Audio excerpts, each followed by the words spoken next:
dari Fakultas Keguruan Ilmu Pendidikan, Prodi Bahasa dan Sastra Indonesia. Di sini saya akan mempresentasikan tentang materi Bahasa Indonesia sebagai bahasa nasional dan bahasa negara Indonesia. Selamat menyaksikan. Langsung saja kita masuk ke materi yang pertama, tentang pengertian bahasa Indonesia. Bahasa Indonesia adalah bahasa resmi dan nasional bangsa Indonesia yang berasal dari bahasa Melayu. Bahasa ini digunakan sebagai alat komunikasi utama oleh seluruh rakyat Indonesia, baik dalam kehidupan sehari-hari maupun dalam kegiatan resmi bernegara. Bahasa Indonesia juga memiliki identitas dalam pemersatu bangsa di tengah keberagaman suku, budaya, dan bahasa daerah yang ada di Indonesia. Setelah kita mengetahui pengertian dari bahasa Indonesia, kita lanjut ke materi yang kedua, tentang sejarah singkat bahasa Indonesia. Bahasa Indonesia berasal dari bahasa Melayu yang sejak lama sudah digunakan sebagai bahasa perdagangan di Nusantara.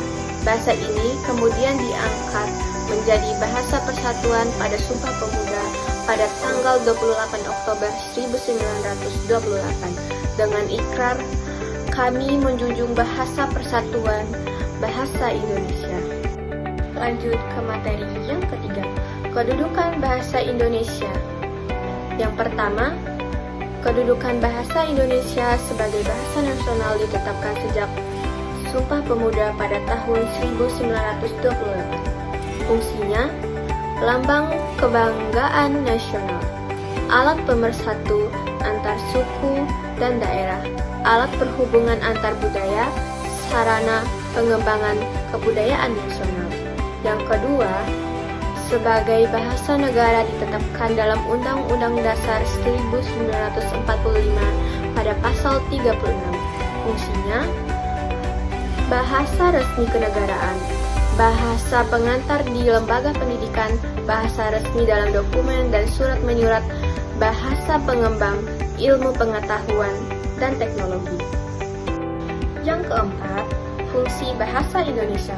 Yang pertama, sebagai alat komunikasi, digunakan dalam berbicara, menulis, atau menyampaikan informasi. Yang kedua, sebagai alat ekspresi diri, digunakan untuk mengekspresikan perasaan, ide, dan pendapat. Yang ketiga, sebagai alat berpikir, bahasa membantu manusia berpikir secara logis dan teratur. Dan yang terakhir atau yang keempat, sebagai alat integrasi nasional, menyatukan seluruh masyarakat dari berbagai daerah. Yang kelima, sikap positif terhadap bahasa Indonesia. Sebagai generasi muda, kita harus bangga menggunakan bahasa Indonesia, mengutamakan bahasa Indonesia di ruang publik, menjaga kemurnian bahasa dari campuran asing yang berlebihan, menghargai bahasa daerah tanpa meninggalkan bahasa nasional.